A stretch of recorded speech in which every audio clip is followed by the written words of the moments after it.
Bonjour à toutes et bonjour à tous. Merci de venir partager avec nous ce moment sur un audit social flash. Avant de commencer, je voudrais juste vous rappeler que nous avons diffusé hier, le 11 mars, un webinaire sur stratégie de rémunération et que ce webinaire, évidemment, est disponible en replay sur le site de MyFides. Si vous n'avez pas eu le temps de participer à cette démonstration, je vous engage fortement à aller revoir le replay. Et puis, puisque l'on parle des webinaires, les deux prochains webinaires seront le 5 mai pour l'examen de conformité fiscale, que je répète inlassablement que c'est une mission qui me paraît indispensable et qui est trop souvent délaissée encore aujourd'hui par les cabinets. Et puis le 2 juin, j'espère que vous serez tous remis d'une période fiscale qui s'annonce un peu compliquée pour exploiter avec Bazooka les données de l'entreprise sans limite avec votre intelligence naturelle et le concours de l'intelligence artificielle. Mais place aujourd'hui à Audit Social 360, que j'ai le plaisir de co-animer avec Nicolas Galissot, qui va prendre en main ce webinaire. Je voudrais, moi, en profiter très rapidement pour vous expliquer ou vous rappeler ce qu'est MyFides en quelques mots. Alors, tout d'abord, je vais commencer par vous dire que MyFides, cette année, a 25 ans, et donc nous essaierons de célébrer assez dignement cet anniversaire en essayant de venir vous rencontrer dans vos régions respectives, que cette association a aujourd'hui 1200 cabinets adhérents et qu'elle a un objectif assez simple, c'est de transformer les obligations légales, et Dieu sait qu'il y en a, en conseils facturables avec un ADN qui joue sur les mots simplicité, efficacité et conformité. Alors, depuis quelque temps, on a quand même proposé pas mal de missions. Si tu veux bien passer ou même carrément sur le slide suivant. Voilà, les fonds baptismaux se sont faits avec les indemnités de fin de carrière, qui est utilisé aujourd'hui par plus de 1200 cabinets. Je crois qu'il y a eu en tout 350 000 études. Ensuite, nous avons mis en place un outil de vérification du FEC que l'on sait même anonymiser. Puis, pour coller à l'actualité, il y a eu l'examen de conformité fiscale avec une mission que l'on peut faire de A à Z grâce à l'outil. Nous avons développé le petit outil sur Excel de stratégie de rémunération sur lequel je vous disais que vous pouviez aller voir le replay du webinaire que l'on a animé hier avec Fabien Bocci. Et puis évidemment aujourd'hui Social 360 qui vous permet de conduire un audit social pour balayer vos obligations et la conformité sociale. Et encore une fois, je vais juste insister pour vous dire que cette mission, nous l'entendons comme une mission évidemment facturable par l'expert comptable pour sécuriser sa mission sociale, mais aussi par le commissaire aux comptes pour venir alimenter, documenter son dossier de travail sur un sujet social qui, il faut l'avouer, est assez souvent un peu négligé dans l'approche d'audit. Et puis, nous avons le dernier né sur lequel je vous invite à un webinaire le 2 juin qui est Bazooka pour nous aider à détecter des missions avec simplement un fichier FEC et la DSN et l'appui de l'intelligence artificielle dont vous entendez largement parler. Et je crois que c'est un début que l'on va utiliser avec, j'espère, avec un peu de discernement et de stratégie. Voilà pour la gamme complète. Nous avons aussi une gamme d'assurances Fidecio et puis d'Assidu qui est sous-traitée à un prestataire extérieur pour vérifier là aussi le bon usage du document unique de prévention des risques.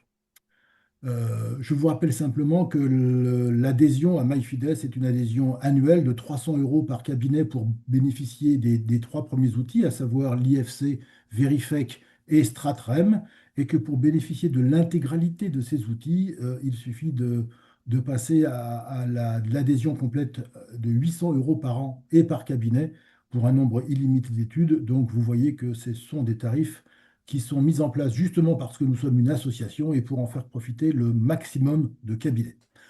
Voilà pour la présentation. Maintenant, on va passer dans le vif du sujet avec Social 360 et Nicolas, tu as la parole. Je vous rappelle simplement que Nicolas est un partenaire RH qui est aussi formateur et qu'il a été de très nombreuses années formateur au Conseil supérieur de l'ordre dans la partie sociale. À toi, Nicolas.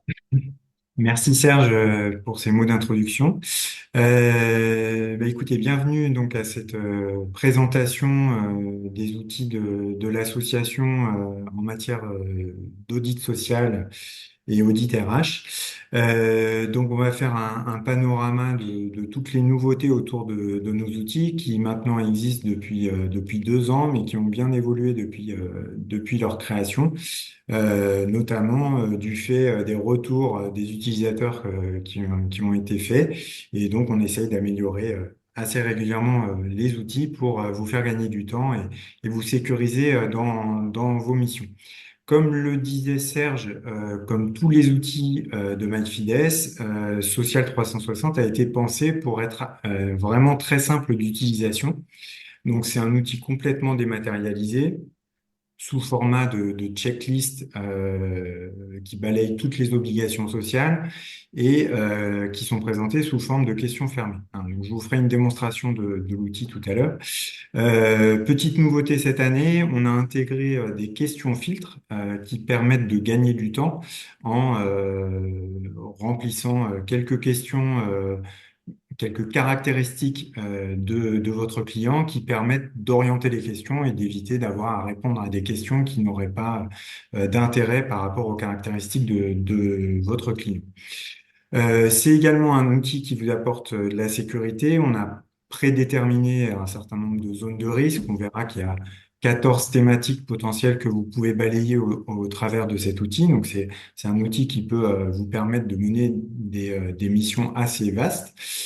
C'est un outil qui est mis à jour régulièrement. Hein. Vous le savez, en social, il y a beaucoup d'actualités de manière très régulière. Donc, on fait 2 mises à jour chaque année. Donc une en mars et une en septembre. Donc là, l'outil vient d'être mis à jour au niveau des questions. Et vous avez accès en direct à tous les textes de référence. Ça vous permet aussi de gagner du temps pour éviter d'aller rechercher le contenu de chaque obligation. Vous y avez accès directement dans l'outil. Grosse nouveauté cette année, on a intégré les obligations spécifiques aux structures de plus de 50 salariés. Jusqu'à présent, c'était un outil qui était réservé à la TPE, PME, mais qui ne prévoyait pas les obligations spécifiques au-delà de 50 salariés. Donc là, c'est un outil désormais qui vous permettra de mener des missions dans des structures de taille un petit peu plus importante. Et puis, enfin, troisième caractéristique de cet outil, vous le verrez, l'objectif, c'est de gagner du temps pour l'auditeur. Vous avez accès à un certain nombre de documentations pratiques. On n'est pas tous des grands spécialistes du social en cabinet. Donc, l'idée, c'est que ça puisse être utilisé à la fois par les collaborateurs, les chefs de mission, les experts comptables, les commissaires aux comptes, et que vous ayez accès à de la matière lorsque tel ou tel point de contrôle vous maîtrisez peut-être un petit peu moins bien. Pour vous faire gagner également du temps, cette année, on a intégré la possibilité de pré-remplir des observations et des préconisations dans le rapport. Ça peut vous permettre de gagner du temps au niveau du rédactionnel de votre rapport. On verra comment.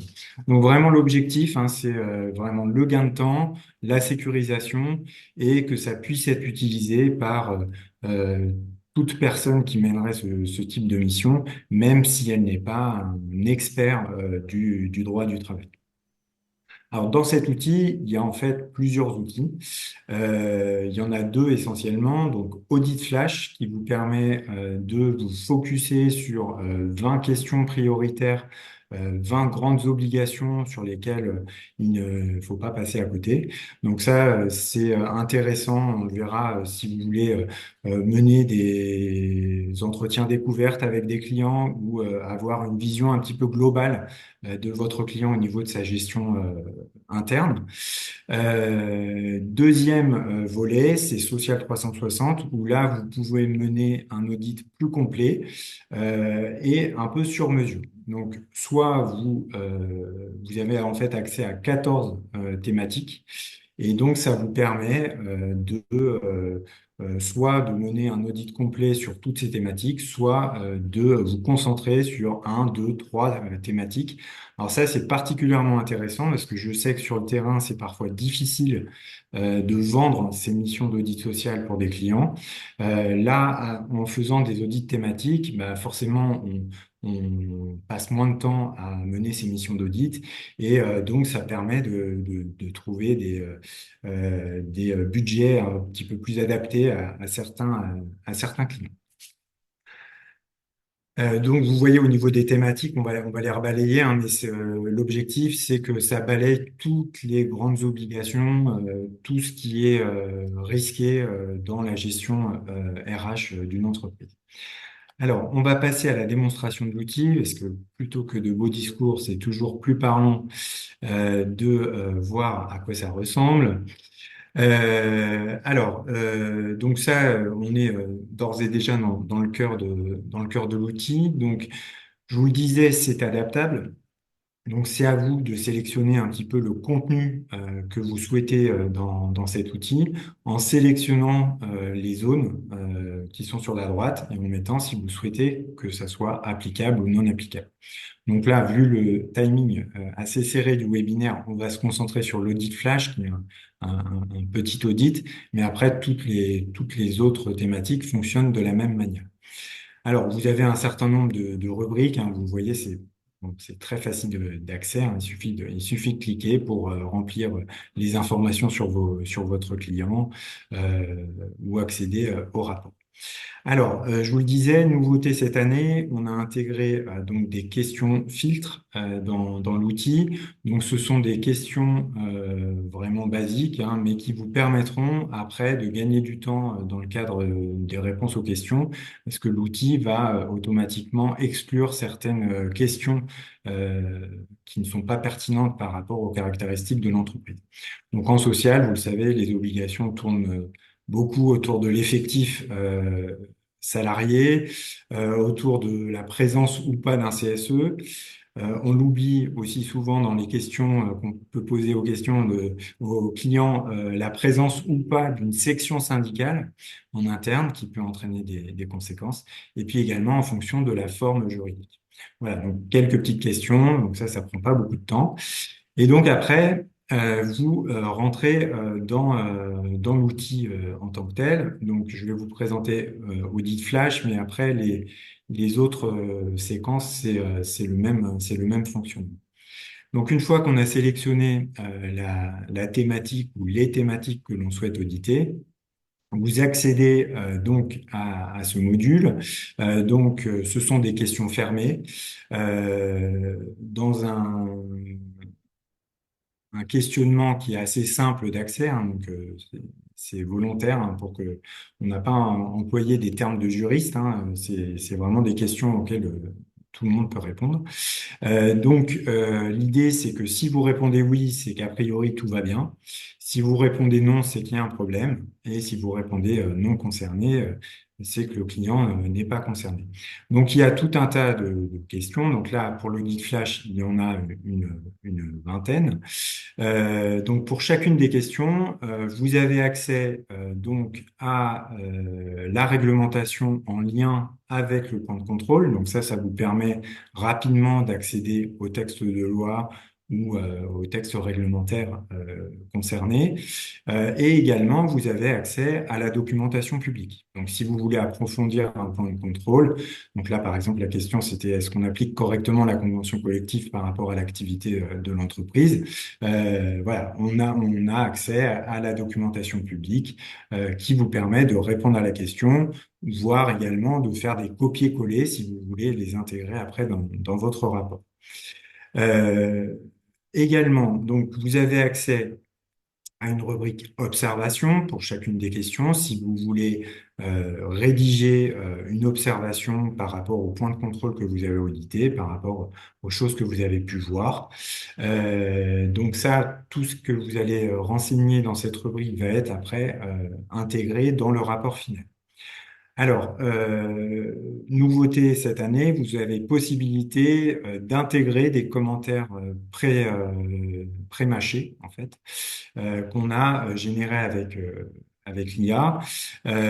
Donc, vous générez une observation. Après, vous avez juste à la relire, à la valider, euh, pour que après, ça soit intégré dans votre rapport final. Même principe pour les préconisations. L'idée, c'est de projeter aussi le client sur des axes de mise en conformité potentiels par rapport aux non-conformités que vous auriez pu identifier. Donc là, vous pouvez intégrer des préconisations ou demander de l'aide à l'outil pour que, il vous propose un certain nombre de préconisations en lien avec le point de contrôle. Voilà. Donc ça, l'idée, c'est vraiment de vous faire gagner du temps sur cette partie rédactionnelle qui peut être un peu chronophage. Donc bien évidemment, chaque situation, chaque audit peut être un petit peu particulier. Donc après, ça sera à vous de mettre aussi votre patte et de rajouter des choses. Mais voilà, ça vous donne une bonne aide pour avancer sur ce rapport. Alors, une fois qu'on a répondu à l'intégralité des questions, hein. Donc là, par exemple, sur l'audit flash, ça va être est-ce qu'il y a des process internes au niveau RH? Est-ce qu'il y a les affichages sont en règle? Est-ce que on a des contrats de travail? Est-ce qu'on fait du suivi du temps de travail? Voilà, tout ce genre de questions. Une fois que vous avez fini de répondre, vous accédez au rapport. Bien évidemment, quand on fait les démos, c'est là où c'est la plante. Alors, pourquoi ça marche pas? Voilà. Donc là, vous avez différents formats d'export qui sont accessibles. L'idée, c'est en un clic, l'outil va aller récupérer voilà, toutes les informations que vous aurez pu intégrer dans votre questionnaire pour le générer en automatique. Alors, c'est intéressant parce que ça permet de l'exporter sous Word. Donc, vous pouvez le retravailler si vous voulez changer la charte graphique, intégrer votre logo ou modifier la présentation s'il ne vous convient pas. Même chose dans Excel. En PDF, si vous voulez que ça soit d'ores et déjà non modifiable par votre client. Et puis, vous avez également une visibilité du rapport en ligne. Donc, vous retrouvez les points de contrôle que vous avez fait, combien il y a de contrôles avec anomalie, combien il y en a sans anomalie. Alors là, c'est un rapport flash, donc forcément, on n'est pas allé sur tous les sujets, mais si on avait sélectionné des thématiques, ce tableau est assez intéressant parce que ça vous permet d'identifier les axes de progrès prioritaires de votre client en fonction des thématiques. Là, vous verrez assez rapidement si, par exemple, sur les entretiens, il est complètement en non-conformité, si, par contre, sur les contrats de travail, tout va bien. Donc ça vous permet, ce tableau, d'avoir une vue d'ensemble et après de proposer des axes d'accompagnement et de développement de mission à vos clients de manière assez simple. Et donc après, ça reprend toutes les questions auxquelles vous avez répondu avec les réponses. Donc, quand c'est oui, normalement, c'est que tout va bien. Vous avez accès aux références, hein, aux amendes également. Et puis, ça reprend tous les commentaires que vous avez générés. Donc là, par exemple, ces observations ont été générées automatiquement par l'outil. Euh, voilà un petit peu la présentation générale de l'outil. Après, il y a des petites fonctionnalités supplémentaires, hein. Vous pouvez intégrer, il y a un dossier de travail où vous pouvez intégrer les fichiers sur lesquels vous avez pu travailler pendant votre audit pour les conserver et vous constituer un vrai dossier de travail sur cette mission d'audit. Voilà un petit peu le fonctionnement de manière très rapide. Ce que j'aimerais vous montrer, c'est un petit peu les cas d'usage qu'on peut avoir sur avec cet outil. Est-ce que vous l'aurez compris, il y a plusieurs outils dans l'outil et donc plusieurs fonctionnalités. Et selon votre profil, selon que vous êtes un collaborateur qui mène une mission, selon que vous êtes un expert comptable qui veut un peu découvrir un nouveau client, selon que vous êtes un commissaire aux comptes qui voudrait faire un audit spécifique sur la partie sociale, bah, les usages peuvent être différents. Donc, quelques petites idées hein, d'usage de cet outil. Donc l'audit flash qu'on vient de voir, il peut être utilisé par exemple lors d'un rendez-vous découverte client, hein. C'est vrai que pour le social, bon bah parfois on a une vision un petit peu parcellaire hein, de ce que peut faire le client au quotidien sur la partie sociale, hein. On a quelques infos pour la paye, mais après hormis ça, on n'a pas beaucoup d'informations sur sa gestion RH interne. Donc ça peut être intéressant dans une optique de découverte du client, d'approfondissement un peu de ses caractéristiques. Ça peut être intéressant à utiliser dans le cadre de la reprise d'un dossier de paye. Souvent, bah, on fait déjà un audit de paye, mais on ne le formalise pas forcément. Donc là, bah, vous avez vu en un clic, on peut sortir un diagnostic et ça permet d'identifier des carences potentielles. Audit CAC, bah, ça peut être intéressant de poser des questions complémentaires. C'est vrai que moi, pour en avoir fait pas mal des audits CAC, bah, souvent, c'est un peu le parent cours, hein, le social dans le cadre des missions de CAC. Donc, ça peut être intéressant, une fois de temps en temps, de faire un petit point sur la gestion sociale de votre client et puis de sortir un petit peu des seuls chiffres. Ça peut également être utilisé dans le cadre de la préparation à un contrôle URSSAF sur le module paye charge sociale. Donc voilà, déjà pour l'audit flash, il peut y avoir un certain nombre d'intérêts à l'utiliser. L'audit thématique, donc là, ça sera plus social 360 où on va choisir entre 1 et 14 thématiques. Là, ça peut être intéressant de cibler des thèmes par rapport à de nouvelles obligations, par rapport à des zones que vous savez un peu en carence chez vos clients. Par exemple, en ce moment, ben, il y a la refonte des entretiens professionnels. Donc, ça peut être intéressant de faire un petit point, un petit focus chez vos clients sur leurs pratiques en matière d'entretien obligatoire. Est-ce qu'ils les organisent? Est-ce qu'ils ont bien connaissance de tous les entretiens auxquels ils sont confrontés? Donc, ça peut être intéressant. Le CSE, par exemple, nouvelle mise en place d'un CSE, bah, ça peut être intéressant de vérifier à la fois si les élections ont été correctement faites et puis si le client respecte toutes ses obligations en matière de convocation, d'information, de consultation, ce genre de choses. Contrat de travail, santé, sécurité. Bon, chaque thématique peut avoir son intérêt par rapport à ça. Alors moi, ce que je vois pas mal sur les retours que j'ai des utilisateurs, c'est certains cabinets qui proposent des petits packs avec 3, 4 thèmes ciblés.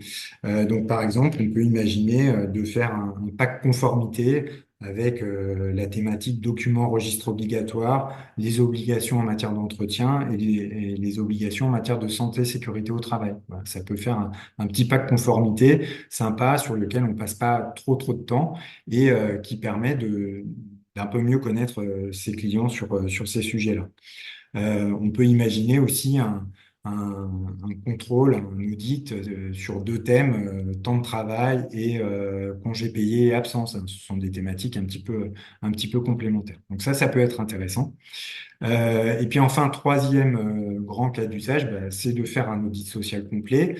C'est ce que font beaucoup de cabinets, hein, de proposer un diagnostic social complet. Bon, forcément, c'est plus chronophage, c'est plus compliqué parfois à vendre aux clients, mais ça présente l'intérêt au moins de faire un tour complet de la gestion RH de votre client.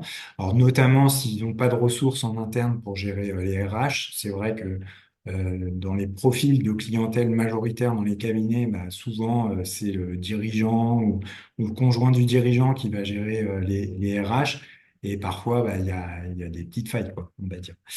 Ça peut être intéressant aussi lorsqu'il y a une croissance d'effectifs, hein, notamment lorsque vous franchissez un certain nombre de seuils d'effectifs, bah, de vérifier que le client a bien mis en œuvre les obligations liées à ces seuils.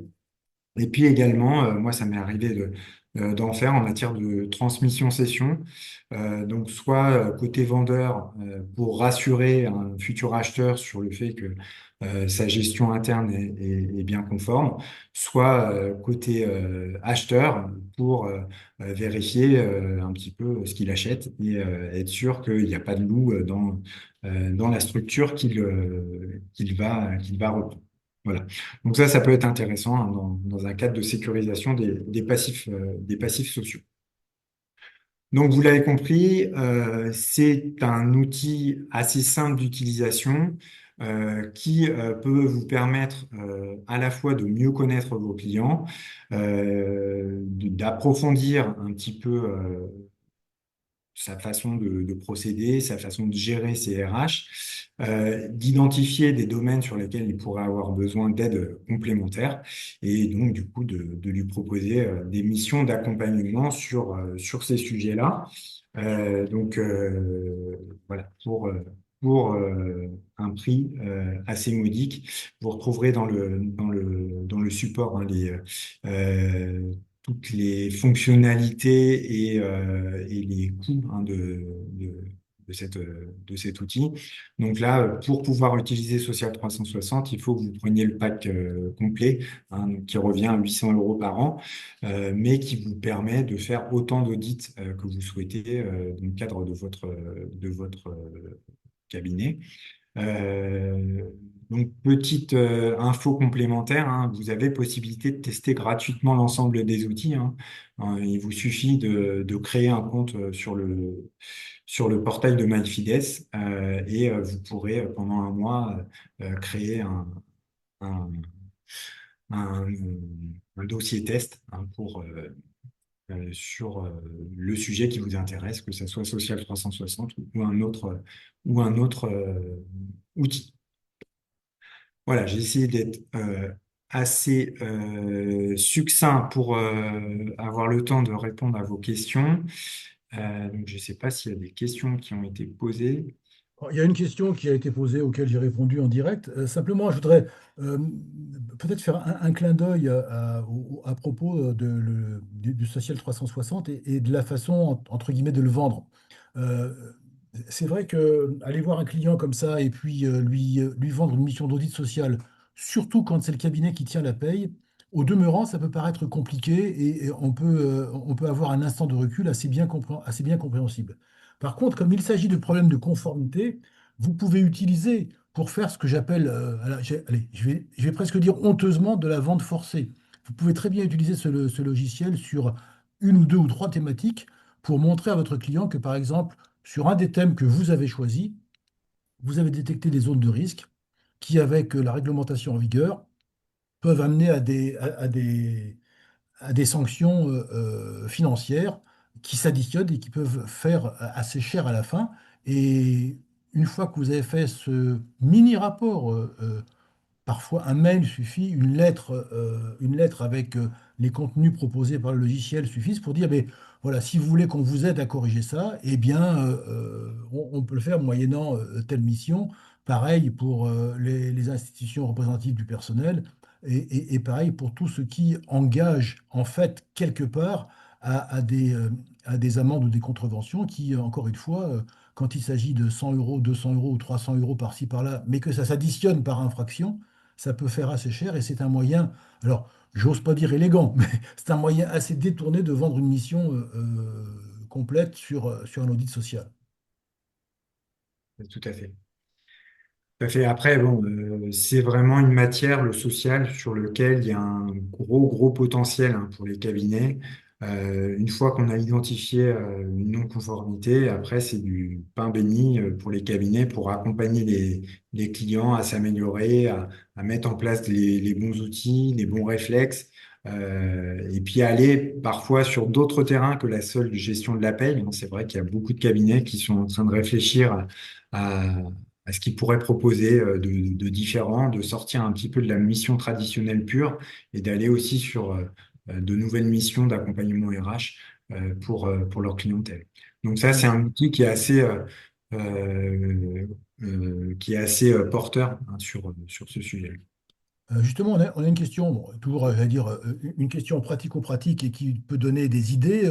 On nous demande combien sont vendus les trois types d'audits. Quelle expérience tu as sur ce sujet, Nicolas?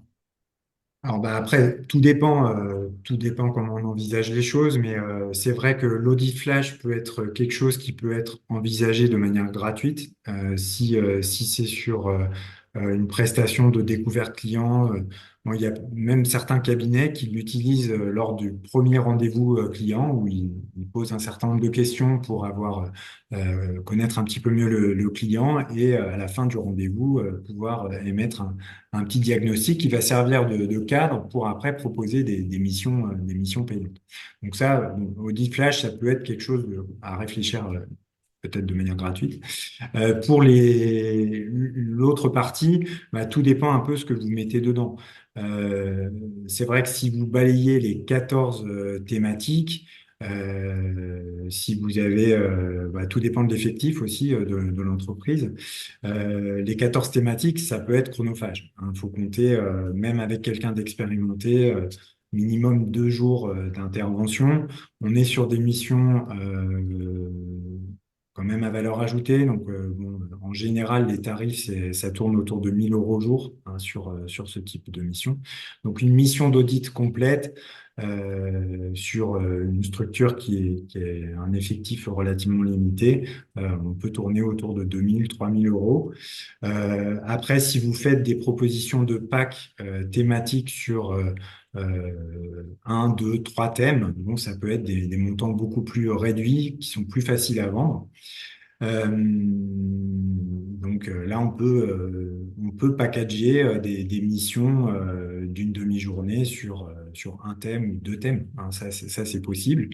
Après, ça peut être aussi intéressant pour des cabinets de réfléchir à proposer, par exemple, en 2026, un thème ou deux, par exemple des grands thèmes de conformité sur les documents obligatoires, et puis après d'aller l'année suivante sur une autre thématique avec le même client, et puis petit à petit d'arriver à un audit complet. Donc ça peut être des choses à réfléchir au niveau tarifaire. N'oubliez pas aussi que en tant que cabinet comptable, vous avez accès au dispositif PCRH, le dispositif de prestation de conseil RH, donc qui permet de faire financer des missions d'accompagnement RH des clients sur tout un tas de sujets. Et ces missions-là commencent toujours par une phase de diagnostic. Donc là, ça peut être intéressant de mobiliser Social 360 dans le cadre de ces missions PCRH pour avoir assez rapidement un diagnostic formalisé avec un rapport. Voilà. Donc ça peut être intéressant. Je sais qu'il y a peu de cabinets qui vont sur ce terrain de PCRH. Mais renseignez-vous auprès soit de l'adresse, soit auprès des OPCO de vos clients. Il y a des fonds assez importants à mobiliser sur ces sujets-là. Moi, il n'y a pas longtemps, j'ai fait une mission PCRH de plus de 6 000 € qui a été intégralement pris en charge par l'OPCO. Hein. Donc, ça peut être des choses à réfléchir et d'intégrer dans le cadre de votre mission cette phase de diagnostic en utilisant Social 360. Voilà, donc il y a pas vraiment de réponse idoine à cette question. Après, il y a des cabinets qui vendent mieux que d'autres aussi. Hein.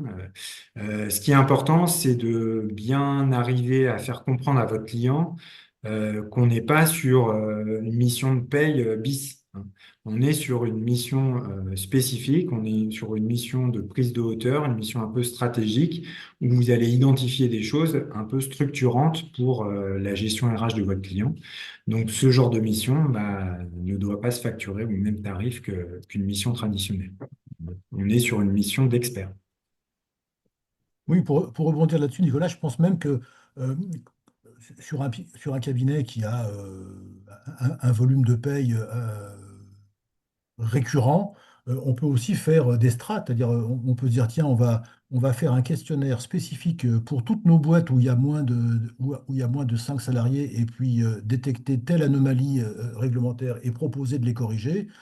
Faire pareil l'année suivante ou en deuxième partie de l'année sur les boîtes de plus de 10 avec telle ou telle obligation. Ce qui veut dire par là qu'une fois qu'on a fait un travail de réflexion qui peut être un tout petit peu chronophage et qui peut peut-être conduire à un certain découragement si on est susceptible de le vendre qu'une seule fois.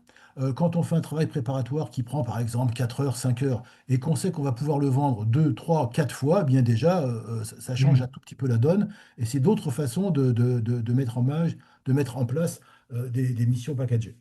Et puis l'autre intérêt de fonctionner par thème, c'est que vous allez vous spécialiser sur ce thème. Et donc peut-être que le premier audit, bon, bah, il y a peut-être des compléments d'information à aller chercher à droite à gauche, mais dès la deuxième mission, vous aurez les réflexes, vous saurez où aller chercher, vous aurez plus de facilité à mener ce type de mission. Donc c'est pour ça qu'on a raisonné par thème, parce que ça permet d'adapter vraiment votre mission d'audit aux besoins réels du client et à vos compétences aussi et aux thèmes que vous voulez vraiment creuser avec vos clients. C'est vrai que d'un secteur à un autre, il peut y avoir des thématiques bien maîtrisées par certains et puis moins par d'autres. Donc, il n'y a pas de règle universelle. Je ne sais pas s'il y a d'autres questions. Non, j'en ai pas vu d'autres en tous les cas. Ce qui prouve à tout le moins que tu as été parfaitement clair, comme d'habitude, J'espère, j'espère. et que nous avions affaire à des participants bien au fait de ce sujet. Donc, s'il n'y a pas d'autres questions, eh bien, je vous propose qu'on puisse arrêter là. Et donc, moi, de mon côté, simplement peut-être, oui, on a une participante qui dit, j'ai déjà utilisé l'audit Flash bah, parfait. Justement, cette année, nous avons, comme l'a dit Nicolas, essayé de le rendre un peu adaptable à plusieurs tailles d'entreprises. Alors, on nous dit que le compte-rendu était un peu succinct sur l'audit Flash. Mais alors, le compte-rendu, vous pouvez le modifier, vous l'avez à votre main, hein. Je ne sais pas si tu vois les questions en direct, Nicolas. Non, j'ai pas vu cette question, mais oui, effectivement. Bon, après, bon, c'est sûr, si vous répondez juste oui, non, sans mettre aucune observation et sans faire de préconisation, bon, bah, le rapport n'ira pas à inventer des choses. C'est justement l'intérêt, parce que de la nouvelle mouture, c'est de vous proposer du rédactionnel supplémentaire qui va asseoir un petit peu plus le côté formel du diagnostic et vous aider à rédiger c'est vrai que les cabinets aiment bien avoir des choses clés en main. On nous a déjà demandé si en mettant des DSN dans l'outil, ça allait faire l'audit tout seul. Non, on n'en est pas encore là, hein, peut-être un jour, mais voilà. Donc là, bah, voilà, ces évolutions permettront d'étayer un petit peu plus le diagnostic si vous avez du mal à intégrer vos propres commentaires, mais vous aurez toujours la main pour mettre vos propres commentaires si vous le souhaitez. Oui, on nous demande s'il y a des préconisations qui sont proposées. Il est évident que quand vous répondez oui à une problématique qui déclenche justement un risque, que ce soit un risque simplement financier ou pire, un risque pénal, évidemment, il y a une préconisation qui vient directe. À vous de la modifier parce que, bon, vous savez, des fois, quand on met en copier-coller un article du code, il peut être un tout petit peu aride. Ou en tous les cas très, très techno, vous pouvez peut-être le mettre à votre main pour en adoucir les effets ou pour justement préconiser une intervention directe. Et comme ça vous permet de modifier à votre main le contenu. C'est ça. On m'a demandé de remettre le slide avec les tarifs. Non, je ne sais plus où il est. Là, Euh, t'y étais. C'était celui-là. Voilà, c'est Voilà. celui-là. Vous avez les tarifs ici. Donc l'adhésion de base à 300 euros par an et le complément, ce qu'on a appelé le pack avantage, où on rajoute 500 euros pour avoir accès à des outils plus évolués, donc Social 360 et Bazooka notamment, qui se rajoutent à l'abonnement de base. et ECF. Voilà. Après, encore une fois, par rapport au coût d'ensemble, évidemment, en tant que président de cette association, moi, je suis intéressé par avoir de plus en plus de cabinets. Je pense toujours de façon très, très immodeste que compte tenu des outils qui sont proposés et d'un coût annuel de 800 euros hors taxe, on devrait presque avoir la moitié des cabinets de France et de Navarre. Mais en dehors de de ce mauvais trait d'humour, je dirais que sur une première mission d'audit social vendue ou sur une première mission même concernant une stratégie de rémunération, comment dirais-je, la rentabilité de l'investissement Oui, voilà, dès le premier dès le premier diagnostic, on retour. a rentabilisé. Bien, bah Sauf les écoutez, cabinets qui font tout gratuit pour leurs clients. Mais ça, c'est un autre sujet. ah oui. Un jour, il y a un de mes clients avocats, éphémère client avocat, qui m'a dit le fromage n'est gratuit que dans les pièges à rats. Donc, c'est une phrase que j'ai conservée et qui a assez souvent une once de vérité. Bien voilà, tu peux peut-être revenir sur le mot de conclusion. Encore une fois, je voulais tous vous remercier, en particulier Nicolas, évidemment, qui a beaucoup travaillé pour préparer ce webinaire. Et puis vous rappeler les webinaires qui vous seront proposés au mois de mai et de juin concernant ECF d'une part et Bazooka. Et vous verrez d'ailleurs, je vous incite nombreux à vous inscrire à ces deux webinaires, mais plus particulièrement encore à celui de Bazooka, puisqu'un certain nombre de principes sont repris à partir du moment où on sait intégrer un fichier FAQ et une DSN et de proposer un certain nombre de batteries de questions, on peut arriver à détecter des missions qui sont récurrentes, duplicables, et donc à partir de là, facilement plus maîtrisables et vendables. Euh, D'ici là, écoutez, bon courage à vous, parce qu'encore une fois, je crois que la saison fiscale s'annonce encore une fois un tout petit peu sportive. Encore une fois, merci à Nicolas, merci à la régie, à très très bientôt. Au revoir. Merci à tous.